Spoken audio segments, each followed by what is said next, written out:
High রে বসুন না রে, তোরে কইলে কাম করস না, এলে বইয়া থাকস কিতা জানি পাইছস তো বুঝতাছি না রে।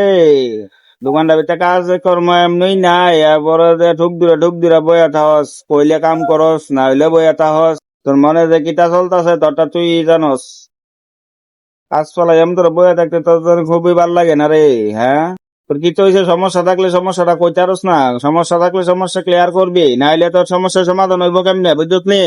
হ্যাঁ, ধুম ধরে বয়ে তো স্কিল লিগা কাজ মনোযোগ দিয়ে বেড়া দেবো, এমনি দোকানের ভিতরে কাজ না, যাও একটা দুইটা কাজ এই দিলেও তুই বয়ে তো সারাটা দিন কাজ দি করস না, ভালো ভালো তুই এরা হস কইলে করস না, এলে করস না।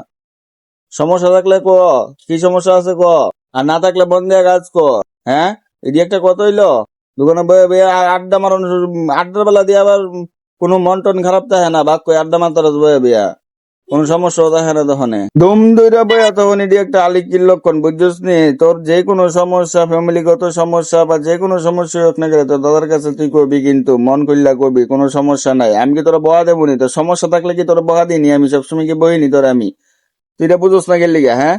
এই একটা এই মন মরা করে বইয়া থাকস, কসে তুই যেমন তোর বইয়া থাকস আমার ভাল লাগেনি। হ্যাঁ, আমি তো বুঝতেছি মনের ভিতরে একটা কিছু চলতেছে, এর লিগে তো তুম ধরে বইয়া থাকস, নাহলে সারাদিন এত বটর বটর করস, এত ইয়ে করস, তুই আবার কেমন দুম ধরে বয়ে থাকবি নি? দাদা বানাই যাচ্ছে ও।